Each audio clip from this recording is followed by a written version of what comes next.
आइए बच्चों शुरू करते हैं आज मेंसुरेशन का 8th क्लास। टॉपिक है आपका रेक्टेंगल। सबसे पहले हम लोग इसके कुछ बेसिक कॉन्सेप्ट्स को समझते हैं। सबसे पहले इस टॉपिक के कुछ हम लोग बेसिक कॉन्सेप्ट्स को समझते हैं। बेसिक कॉन्सेप्ट्स,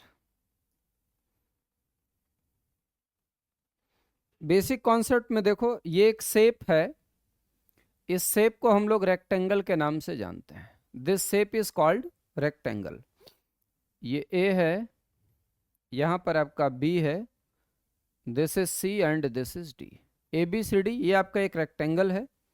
आमने सामने की भुजाएं इसमें बराबर होती हैं। जितनी लेंथ इस साइड की है उतनी इस साइड की है, जितनी लेंथ इस वाले साइड की है उतनी ही लेंथ आपके इस वाले साइड की है।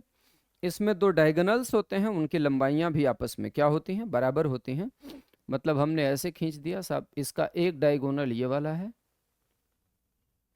और इसका जो दूसरा वाला डायगोनल है वो ये वाला है। इसका दूसरा वाला डायगोनल ये वाला है। ठीक है, इसे हम लोग L बोलते हैं। ये लंबाई है सर, दिस इज L।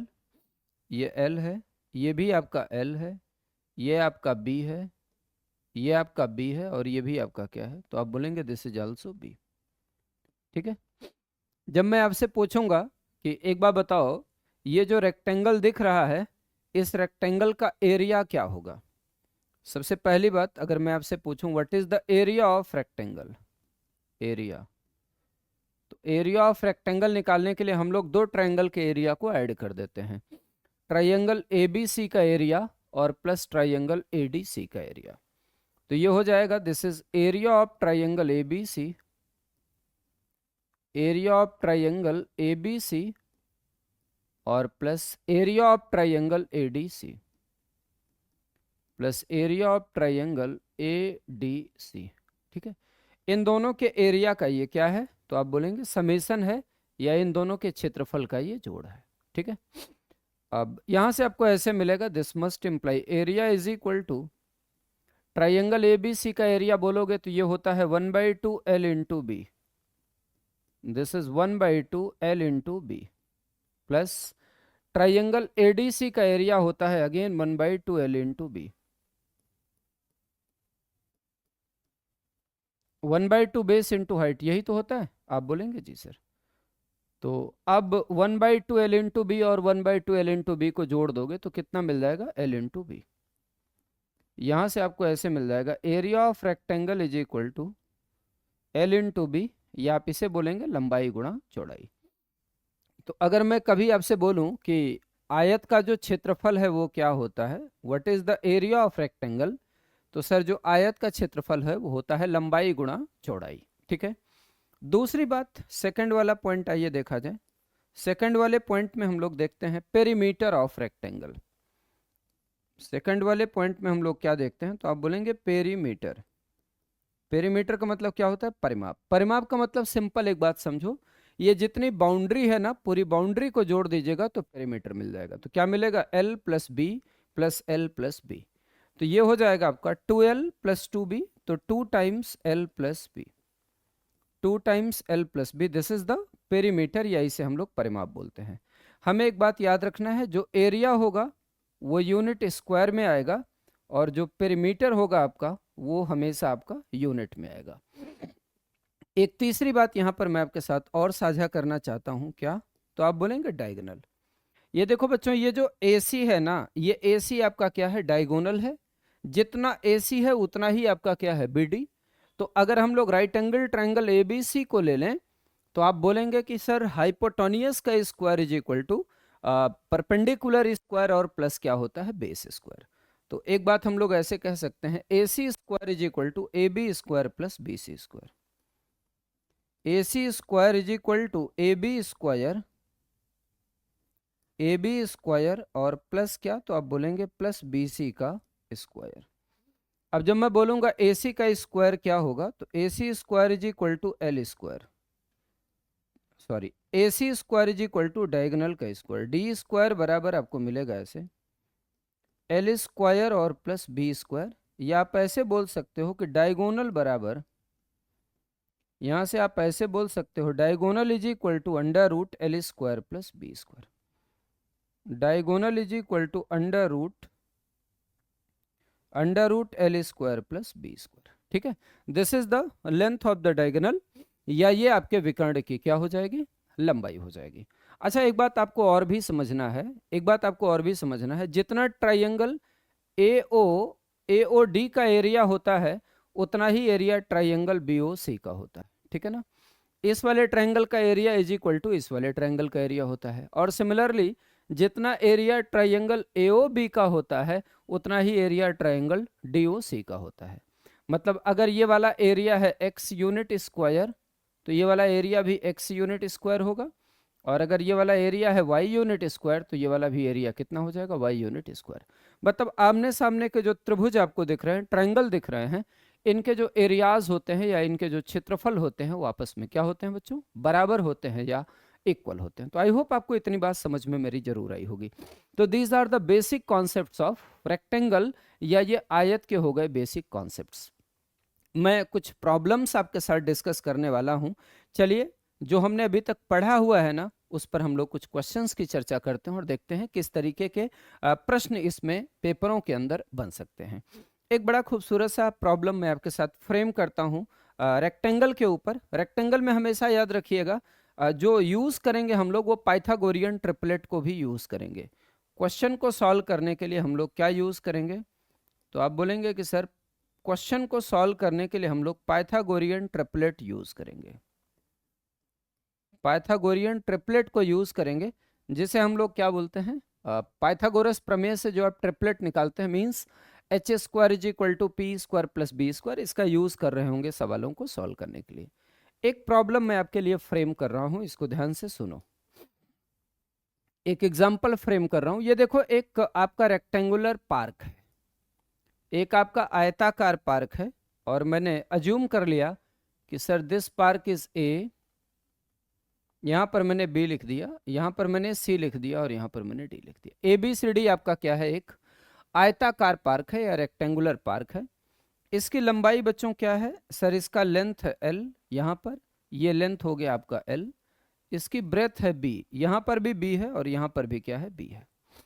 होता क्या है, एक कोई व्यक्ति है ना, वो सबसे पहले यहां से बी वाले पॉइंट से डी वाले पॉइंट तक जाता है। मतलब ये ए से लेकर के बी से लेकर के डी डायगोनली जाता है, डायगोनली जाता है। मतलब ये व्यक्ति किस पॉइंट पर था, पॉइंट बी पर था, पॉइंट बी से पॉइंट डी पर गया। कैसे गया, डायगोनली गया, यह विकर्णतया गया। और आपसे कहता है कि सर यहां पर जो उसकी स्पीड होती है ना, स्पीड वो होता है 52 metre per minute. 52 metre per minute उसकी क्या होती है, स्पीड होती है। और जो उसे बी से डी तक जाने में टाइम लगता है टी, सर वो टाइम लगता है आपका 15 सेकेंड्स, या आप ऐसे बोल दीजिए 15 सेकेंड। फिर क्या होता है, उसके बाद वो इस वाले जगह को ना, या इस वाले सफर को कुछ इस तरीके से तय करता है कि पहले वो जाता है बी टू ए, पहले जाता है वो बी टू ए, और फिर वो व्यक्ति जाता है ए टू डी, फिर वो जाता है ए टू डी।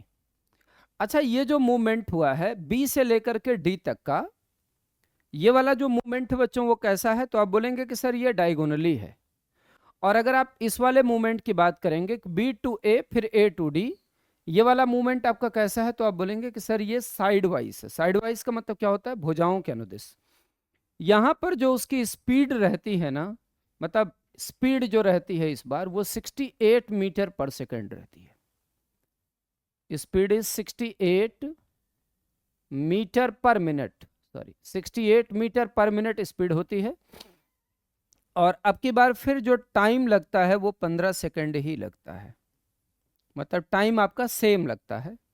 आपको ये बताना है कि find out area of the rectangular park. आपसे कहता है कि calculate area of rectangular park, calculate area of rectangular park.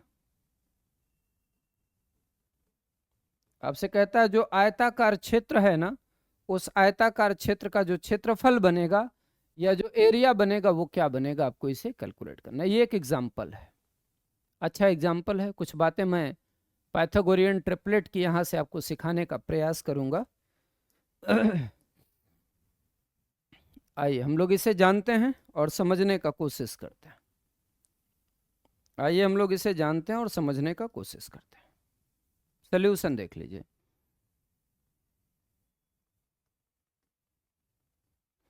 अच्छा मुझे एक बार बताओ, डिस्टेंस इज इक्वल टू क्या होता है? तो आप बोलेंगे बेसिक बात पूछ रहे हो साहब, डिस्टेंस इज इक्वल टू होता है स्पीड इनटू टाइम। अच्छा मुझे एक बात बताओ, जब मैं बी से लेकर के डी तक का सफर तय कर रहा हूं, तो बी से लेकर के डी तक का सफर तय करते समय मेरी स्पीड क्या है? 52 मीटर पर मिनट। और मुझे जो टाइम लग रहा है वो कितना लग रहा है? 15 सेकंड। इसका मतलब जब मैं पूछूंगा ये जो बी डी डिस्टेंस है वो क्या होगा, जब मैं पूछूंगा ये जो बी डी डिस्टेंस है वो क्या होगा, तो आप बोलेंगे कि सर स्पीड इनटू टाइम। ये हो गया आपका स्पीड मल्टीप्लाइड बाई टाइम। कोई दिक्कत किसी को? आप बोलेंगे बिल्कुल नहीं। स्पीड कितनी है बच्चों? तो आप बोलेंगे कि 52 मीटर पर मिनट, और टाइम कितना लग रहा है? 15 सेकंड। 15 सेकंड को अगर आप मिनट में कन्वर्ट करोगे तो 15/60 होगा, that is 1/4 minute.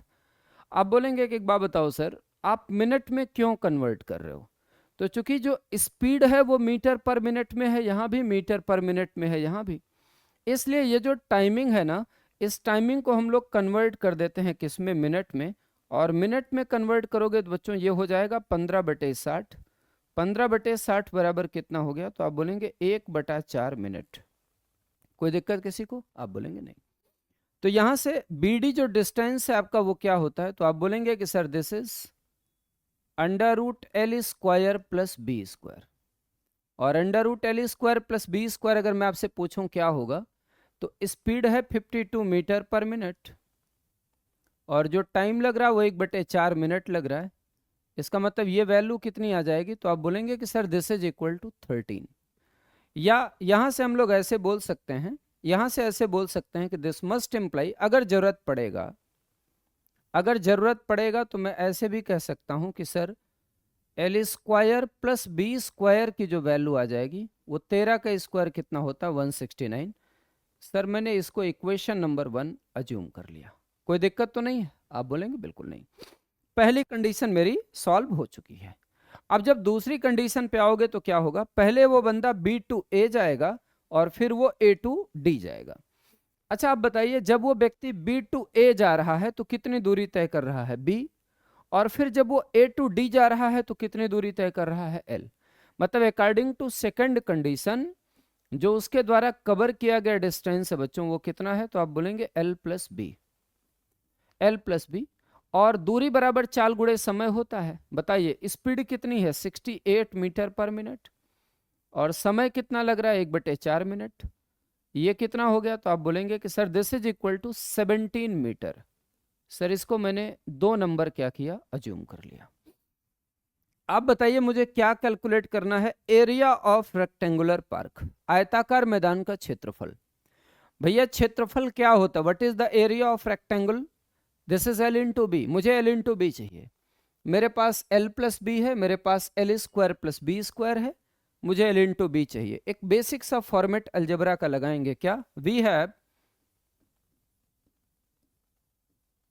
Have L plus B का whole square, L plus B का whole square is equal to L² plus B square plus twice LB। बोलो बोल सकते हो क्या? आप बोलेंगे बिल्कुल बोल सकते हैं। L plus B whole square is equal to L² plus B square plus twice LB। यहां से आपको एक बात मिलेगी, यहां से आपको एक बात मिलेगा, L plus B whole square, L plus B की वैल्यू कितनी है? 17। यहां से मिल जाएगा 17 का स्क्वायर बराबर L² plus B square is equal to how much? 169 और plus twice L into B. 17 का स्क्वायर क्या होता है? तो आप बोलेंगे कि sir this is 289। 289 minus 169 is equal to 2L into B. 289 में से 169 माइनस करोगे कितना आएगा? 120 is equal to twice of L into B. और ये इम्प्लाई करता है L into B is equal to 120 divided by 2। और जैसे 120 को 2 से डिवाइड करोगे, this is equal to 60 metre square. और यही जो 60 मीटर स्क्वायर आ रहा है बच्चों, ये आपका क्या है, एरिया है। ठीक है, देखो एडवांस मैथ्स को समझने के लिए ना आपके अंदर पेशेंस होना चाहिए। मैं चाहता तो अब जो मैं आपको बताने वाला हूँ वो मैं शुरुआत में बता देता, लेकिन मैं चाहता हूँ कि आप चीज़ों को सीखिए, और जब आपको एक बार कॉन्सेप्ट बेहतर तरीके से समझ आ जाए कि इस क्वेश्चन में क्या यूज हो रहा है, ये क्लियर हो जाए, उसके बाद फिर आप शॉर्टकट की तरफ तो बढ़ना ही बढ़ना है आपको। अब देखो, अगर आप शॉर्टकट की तरफ थोड़ा सा बढ़ते हैं तो आपको एक बात समझ आएगा। क्या समझ आएगा कि सर एक काम करिए, इसको निकाल लीजिए, इस वाले को बाहर निकाल लीजिए। तो जैसे इस वाले को मैं बाहर निकालूंगा ये ऐसे निकलेगा। आप बताओ, under root L square plus B square की जो वैल्यू है वो कितनी है, 13। मतलब यहां से लेकर के यहां तक आपका कितना है, तो आप बोलेंगे कि सर ये 13 है। अरे बोलो क्लियर है क्या, आप बोलेंगे जी सर। और बच्चों ये एल है और ये बी है, एल प्लस बी की वैल्यू कितनी है, तो आप बोलेंगे सर 17 है। आपने पाइथागोरियन ट्रिपलेट पढ़ा हुआ है कि अगर ये 13 है तो ये 12 और 5 हो सकता है। 12 और 5 को जोड़ोगे तो कितना आएगा, 17। दोनों को जोड़ के 17 आना चाहिए, आ रहा है। तो अगर ये 12 है तो ये क्या होगा, 5। और अगर ये 5 है तो ये क्या होगा, 12। तो कंडीशन तो एग्जिस्ट कर ही रही है ना। और आपको पता है ये क्या है basically, sir this is length and this is what, this is breadth. तो आपके पास अगर रेक्टेंगल का लेंथ भी आ चुका है और ब्रेथ भी आ चुका है, और इसका एरिया कैलकुलेट करना है, तो बताओ बच्चों, अब एरिया कैलकुलेट करने में आपको कोई दिक्कत है क्या, आप बोलेंगे बिल्कुल नहीं। मीन्स सिंपली 12 इंटू 5, 12 और 5 को मल्टीप्लाई करोगे ना, तो 12 इंटू 5 बराबर क्या होता है, 60 या 60। और ये जो 60 आ जाएगा वो आपका क्या हो जाएगा, एरिया हो जाएगा। This must imply area is equal to 12 into 5, 12 गुणा 5। 12 और 5 को मल्टीप्लाई कर दोगे तो कितना आ जाएगा, 60 सेंटीमीटर स्क्वायर या 60 वर्ग centimetre. This is correct answer for your question. ये बच्चों आपके सवाल का क्या हो जाएगा, सही जवाब हो जाएगा या करेक्ट आंसर। तो आई होप आपको मेरी इतनी बात शायद बेहतर तरीके से समझ में आई होगी और क्लियर हो गया होगा शायद सब कुछ। ठीक है, आइए अब कुछ सवालों की मैं आपको मिसलेनियस प्रैक्टिस कराता हूं आज की क्लास में। तैयार हो जाइए आप लोग क्वेश्चनों की प्रैक्टिस करने के लिए। ये देखो, पहला सवाल आपके सामने स्क्रीन पर ये है, ये फर्स्ट क्वेश्चन है, इसको मैं प्रैक्टिस करा रहा हूं। देखो क्वेश्चन में आपसे कहा जा रहा है, क्वेश्चन में आपसे कहता है एक आयत की छोटी भुजा लंबी भुजा से 21 सेंटीमीटर कम है। मतलब smaller side of a rectangle is 21 centimetre less than longer side. इसके क्षेत्रफल का संख्यात्मक मान, numeric value of its area, इसके परिमाप के संख्यात्मक मान के 5 गुने के बराबर है। मतलब जो एरिया की न्यूमेरिक वैल्यू है ना, वो पेरीमीटर के न्यूमेरिक वैल्यू का 5 टाइम्स है, 5 गुना है। इसके लंबी भुजा की लंबाई सेंटीमीटर में क्या होगी, what is the length of its longer side, या जो इसकी लंबी वाली भुजा है उसकी लंबाई सेंटीमीटर में क्या आएगी। आपको इस बात का क्या करना बच्चों, कैलकुलेशन करना है। चलो एक बार ये हम लोग समझने का प्रयास करते हैं। ये देखिए मेरे पास एक रेक्टेंगल है, मेरे पास एक रेक्टेंगल दिया गया है। आपसे कहता है सर अगर ये वाली साइड है आपकी x, तो ये वाली साइड आपकी कितनी है, x माइनस 21। बच्चों ये वाली साइड भी आपकी क्या हो जाएगी, x, और ये वाली साइड आपकी क्या हो जाएगी, x माइनस 21। बोलो एग्री करते हो, आप बोलेंगे जी सर। आप मुझे बताइए ये क्या कहता है, जो एरिया की न्यूमेरिक वैल्यू है, सर जो एरिया की न्यूमेरिक वैल्यू है, जो एरिया की न्यूमेरिक वैल्यू है वो 5 times of numeric value of perimeter है। सर वो पेरीमीटर के न्यूमेरिक वैल्यू का कितना गुना है, तो आप बोलेंगे पेरीमीटर के न्यूमेरिक वैल्यू का 5 गुना है। जब मैं आपसे पूछूंगा एरिया क्या होता है, तो आप बोलेंगे कि sir this is L into B. L into B बराबर 5 इंटू 2 L प्लस बी। इसका मतलब आप ऐसे बोल सकते हैं कि L into B is equal to 10 multiplied by L plus B, 10 multiplied by L plus B. बोलो मानते हो क्या इस बात को, आप बोलेंगे जी सर। इसका मतलब एक बात कंफर्म हो गया कि ये जो L इंटू बी है ना, ये जो L इंटू बी है एरिया, ये बड़ा सिंपल दिख रहा है, दिस इज मल्टीपल ऑफ 10। बच्चों ये क्या है, तो आप बोलेंगे कि sir this is multiple of 10, ये 10 का गुणज है या 10 के टेबल का नंबर है। हमको निकालना क्या है, हमको लंबी वाली भुजा बतानी है कि जो लंबी वाली भुजा है वो क्या होगी। अब इसके बाद में जो हम काम करेंगे वो एलिमिनेशन करेंगे। कहां से एलिमिनेशन करेंगे, ऑप्शन के थ्रू एलिमिनेट करेंगे। सबसे पहले मैंने ऑप्शन नंबर ए ले लिया। ऑप्शन नंबर ए, बताओ अगर एल की वैल्यू है कितनी 32, तो जो बी की वैल्यू आएगी बच्चों वो कितनी आएगी, तो आप बोलेंगे कि सर इसी में से 21 कम कर दो ना। अगर 21 कम करोगे तो 2 में से 1 जाएगा, कितना बचेगा 1, 3 में से 2 जाएगा, कितना बचेगा 1। बोलो हाँ या ना, आप बोलेंगे बिल्कुल। अच्छा, इन दोनों को अगर मैं मल्टीप्लाई करूं बच्चों तो क्या कभी लास्ट में 0 आ सकता है, आप बोलेंगे बिल्कुल नहीं। मैं मल्टीप्लाई करने की बात क्यों कर रहा हूं, आप कह रहे हैं ना कि ये जो L इंटू बी है ये 10 के टेबल का नंबर है। भाई L into B is multiple of 10, इसका मतलब 10 के टेबल का नंबर है। तो मैं आपसे ये कह रहा हूं कि जब मैं 32 और 11 को मल्टीप्लाई करूंगा तो कभी लास्ट में 0 आएगा, आप बोलेंगे नहीं। इसका मतलब ये जो पहला ऑप्शन है सर ये तो कैंसिल हो गया, ये नहीं हो सकता। आइए दूसरे वाले ऑप्शन पे आ जाते हैं, बी पे। अगर मैंने L को ले लिया 47, तो जाहिर सी बात है जो B की वैल्यू आएगी इसमें से 21 कम करो। तो जब आप 21 कम करोगे तो 7 में से 1 कम करोगे, कितना आएगा बच्चों 6, और 4 में से 2 कम करोगे तो कितना आ जाएगा 2। फिर आप बोल रहे हो कि सर 47 और 26 को मल्टीप्लाई करके कभी लास्ट में 0 नहीं आ सकता। इसका मतलब ये वाला भी ऑप्शन आपका क्या हो चुका है, एलिमिनेट हो चुका है। अब जब आप सी वाले पर आओगे, वैसे मैं फिर आपको बोल रहा हूं इतना करने की जरूरत नहीं है।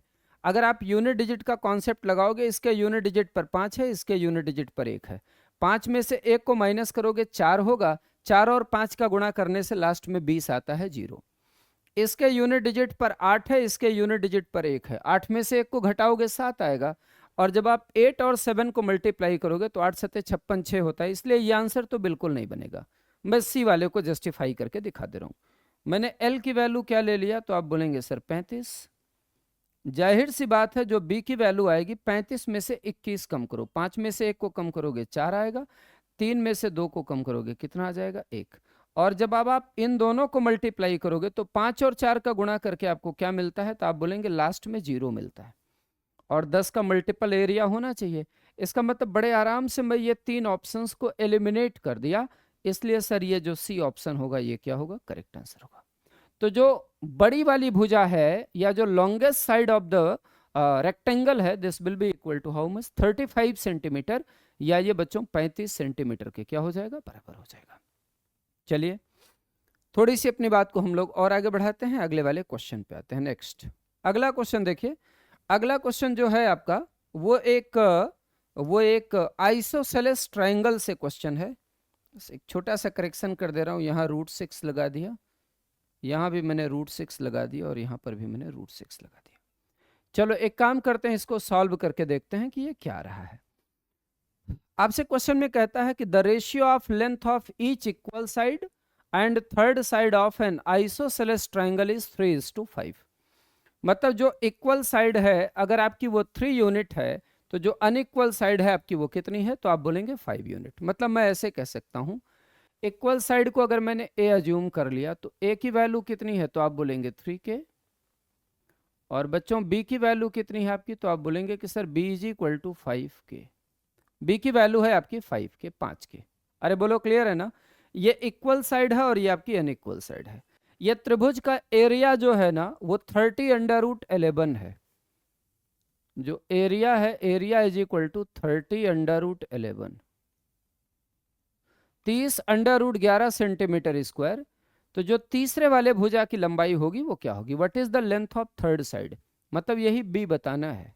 जो बी होगा वो क्या होगा, इसे आपको क्या करना बच्चों, कैलकुलेट करना। कोई बात नहीं, अब इतनी बात अगर हम लोगों ने लिख ही लिया है तो यहां से हम अपनी चर्चा को थोड़ा सा और आगे प्रोसीड करते हैं। क्या एरिया इज इक्वल टू क्या पढ़े भाई, एरिया इज इक्वल टू क्या पढ़ा आपने, तो आप बोलेंगे हमने पढ़ा हुआ है b/4। Area is equal to होता है b/4,